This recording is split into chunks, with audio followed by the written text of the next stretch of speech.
जय हिंद मेरे प्यारे साथियों, कैसे हो आप सभी। उम्मीद करता हूँ आप सभी अच्छे होंगे, अच्छे से पढ़ाई भी करी होंगी। दोस्तों जैसे कि आपको पता है कि आपके पुलिस का एग्जाम हो रहा है, लेकिन री एग्जाम को लेकर बहुत सारे बच्चों के दिमाग में प्रश्न चल रहा है कि सर हमारा पेपर का लेवल क्या चेंज हो सकता है या नहीं हो सकता, इस बार सेफ स्कोर कितना रह सकता है, कितना हमें पर्सन अटेम्प्ट करना चाहिए जिससे कि हम सेफ स्कोर मतलब हमारा सही हो जाए, जिससे कि हम परीक्षा में सफल हो जाए। बहुत सारे बच्चों के दिमाग में यही प्रश्न चल रहा है। और सर क्या हम मतलब 170 या 160 कर पा रहे हैं, क्या हम 200 प्लस कर पाएंगे, बहुत सारे बच्चों के ये भी प्रश्न चल रहे हैं। इसलिए ये वीडियो में आप ऑफिशियली लेकर आया हूँ सेफ स्कोर के बारे में। और आपके 190 अगर 180 आपका स्कोर बन रहा है तो कैसे अपना स्कोर आप इंक्रीज कर सकते हैं, वो सारी जानकारी इस वीडियो के अंदर आपको मिलने वाली है। जो भाई हमारे चैनल पर नया है वो चैनल को सब्सक्राइब कर ले, क्योंकि फ्यूचर में आने वाले सभी अपडेट आपको सबसे पहले मिलती रहे। आइए बिना देरी के चलते हैं, सबसे पहले बात कर लेते हैं कि 180 और 190 अगर किसी के आ रहे हैं तो उसको क्या करना चाहिए। देखो अगर किसी का स्कोर 180 या 190 आ रहा है तो उसको क्या करना चाहिए। सबसे सीधी सी बात है, आपने देखा होगा 17 और 18 तारीख में हमारा पेपर हुआ था यूपी पुलिस का, ठीक है, 17 और 18 फरवरी में। सबसे पहला काम आपका क्या है कि वो चारों सेट, वो जो 4 सेट आपके बने थे वो चारों सेट आपके पास होने चाहिए। और जब 4 सेट आपके पास है उसमें आपको सबसे पहले क्या पकड़ना है, उसमें आपके 2 सब्जेक्ट है। कौन कौन से 2 सब्जेक्ट जो आपके हैं वो आपके हैं मैथ और नंबर 2 आपका रीजनिंग। ये 2 सब्जेक्ट ऐसे हैं जो इस बार भी आपको सेम ही देखने को मिलेंगे।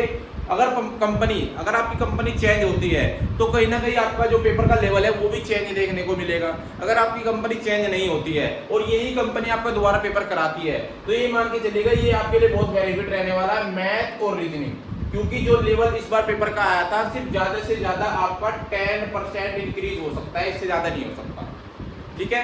तो कहीं ना कहीं 10% ही आपका पेपर का लेवल चेंज होगा, इससे ज्यादा नहीं होगा।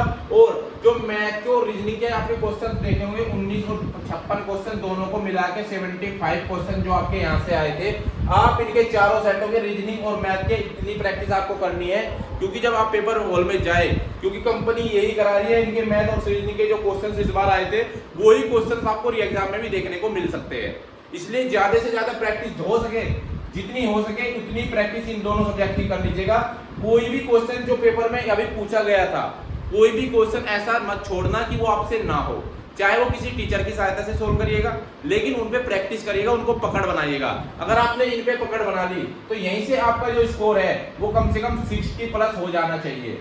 अगर आपका स्कोर यहीं से 60 प्लस हो जाता है फिर आपके लिए आराम से 200 प्लस करने का मौका है। वो कैसे है, अगर आपने 60 प्लस यहीं से कर लिया अपना स्कोर, उसके बाद मान लेते हैं कि आपके 2 सब्जेक्ट और बचे। 2 सब्जेक्ट में आपका क्या है, हिंदी है और आपका जीके जीएस, ठीक है। तो जीके एंड जीएस है। हिंदी सबकी ज्यादातर अच्छी होती है, मान लेते हैं कोई बच्चा ठीक ठाक पढ़ने वाला है वो कम से कम 30 क्वेश्चन तो आराम से 25 से 30 क्वेश्चन तो आराम से कर लेगा। अगर वो 30 क्वेश्चन यहाँ से कर लेता है, उसके बाद जीके में मान के चलेगा 20 क्वेश्चन की आपका वो जीके में भी कर लेगा। जैसे इस बार जीके का लेवल आपने देखा होगा, जीके का लेवल हल्का ही था, ज्यादा भारी नहीं था, ठीक है। तो दोनों को अगर इनको ऐड कर दिया जाए तो कितने हो गए, तो 50 क्वेश्चन यहाँ से आपके हो चुके हैं, 50 यहाँ से हो चुके हैं, 60 यहाँ से हो चुके हैं। आपका स्कोर कितना हो चुका है, 110 क्वेश्चन आपके हो चुके हैं।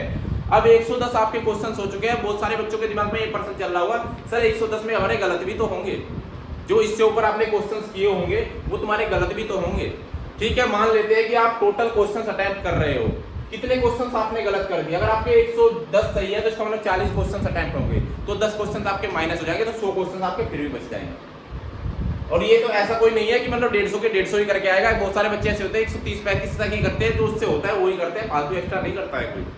तो जहां तक उम्मीद है, जब 110 क्वेश्चंस आपके सही हो चुके हैं, इसमें मान के चलिएगा आप कम से कम 20 से 30 क्वेश्चंस अगर आप गलत भी कर देते हैं, इतने सही और इतने गलत टोटल अटेम्प्ट की बात करें तो आपने 130 से 140 के आसपास अटेम्प्ट किए मान के चलिएगा। इतना आपने अटेम्प्ट किया, जब इतना आपने अटेम्प्ट किया तो आपका 110 सही बैठ रहा है, आपका नंबर कितना हो गया, 220 हो चुका है।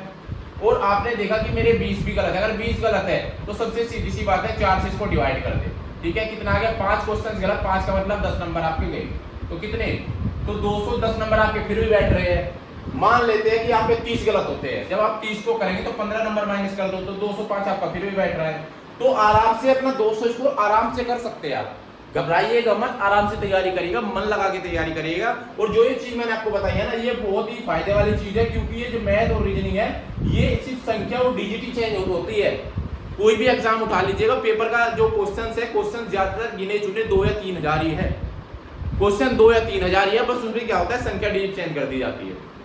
तो उम्मीद है ये बात आपको समझ में आ गई होगी। अब बात कर लेते हैं कि आपका सेफ स्कोर क्या रहने वाला है। देखो सेफ स्कोर की बात करें, अगर पेपर आपका कैंसिल नहीं हुआ होता 17 और जो 18 तारीख में आपका पेपर था, अगर वो पेपर आपका कैंसिल नहीं हुआ होता तो आपका जो सेफ स्कोर था वो आराम से 200 और 210 के बीच में आराम से आपकी मेरिट इसी के बीच में रहती जनरल कैटेगरी की।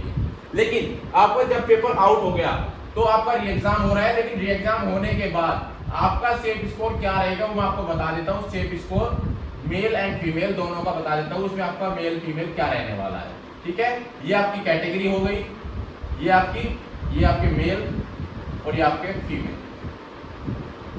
सबसे पहले बात कर लेते हैं जनरल कैटेगरी। जनरल कैटेगरी की बात करें, अगर इस बार सेफ स्कोर की बात करें, देखो पढ़ने का समय सबको मिला है, सबको एक्स्ट्रा समय मिल रहा है, कम से कम 4-3 महीने आपको मिल चुके हैं। जो बच्चा पहले 200 कर रहा था कहीं ना कहीं वो 215 या 220 के आसपास जाएगा। और इस बार जो रहने वाला है आपका सेफ स्कोर, तो ये मान के चलेगा कि 210 प्लस ही रहने वाला है, नीचे नहीं आएगा। बात कर लेते हैं आपकी ओबीसी कैटेगरी और ईडब्ल्यूएस। ओबीसी और ईडब्ल्यूएस दोनों एक ही रहते हैं, 1-2 नंबर का ही फर्क होता है, ज्यादा नहीं होता है। तो ये मान के चलेगा अगर ओबीसी कैटेगरी से आप है तो कहीं ना कहीं 100 क्वेश्चंस आपको अटेम्प्ट करने ही होंगे, 100 क्वेश्चंस आपको अटेम्प्ट करने ही होंगे जो आपके बिल्कुल सही होने चाहिए। ठीक है, ये सिर्फ मेल कैटेगरी के बता रहा हूँ, फीमेल कैटेगरी इसके बाद बता देता हूँ। उसके बाद बात कर लेते हैं एससी कैटेगरी। अगर आप एससी कैटेगरी से है तो कहीं ना कहीं 185 प्लस आपको करना ही होगा स्कोर। 185 एससी कैटेगरी और एसटी कैटेगरी के लिए बात कर लेते हैं तो कम से कम 170 प्लस तो आपको चाहिए। ये है आपके मेल कैंडिडेट। बात कर लेते हैं फीमेल कैंडिडेट के लिए क्या रहने वाला है सेफ स्कोर। देखो सभी कैटेगरी के बराबर रहता है, इसमें कोई कैटेगरी अलग नहीं होती है। आपने देखा होगा 41,552 पदों पर जो वैकेंसी आई थी उसमें भी सेम ही रहा था। ठीक है, तो इस हिसाब से बात करें तो सभी के लिए 195 प्लस सभी कैटेगरी के लिए यही स्कोर होना चाहिए फीमेल कैंडिडेट के लिए। अगर बात करें इस बार आपका पेपर हुआ था, जो पेपर आपका कैंसिल हुआ है, दोबारा री एग्जाम हो रहा है, अगर उसमें किसी के 170 क्वेश्चंस भी थे ना, वो आंसर टोटल मार्क्स अगर किसी के 170 मार्क्स भी थे ना, तो कहीं ना कहीं वो भी फिजिकल के लिए क्वालिफाई होती। क्योंकि इस बार जो मैंने कट ऑफ का जो मैंने वीडियो बनाया था और उसके जो मैंने कमेंट का जो एनालिसिस किया, ज्यादातर लड़कियों के नंबर जो थे वो इर्द-गिर्द किसके थे, वो ज्यादातर 150, 145, 170, 180, 152, मतलब कि 200 से ऊपर तक कोई थी ही नहीं। तो उस हिसाब से एनालिसिस करने के बाद पता चला था कि आपकी जो मेरिट थी वो 160, 170 पे ही डाउन हो जाती लड़कियों की। लेकिन इस बार लग रहा है आपका एग्जाम हो रहा है, सभी को पढ़ने का मौका मिल रहा है, 2-2, 3-3 महीने सभी के पास एक्स्ट्रा है, 2-2, 3-3 महीने सभी के पास एक्स्ट्रा है। जो इस बार 170 करके आई थी वो कहीं ना कहीं 180-90 के आसपास भी जा सकती है।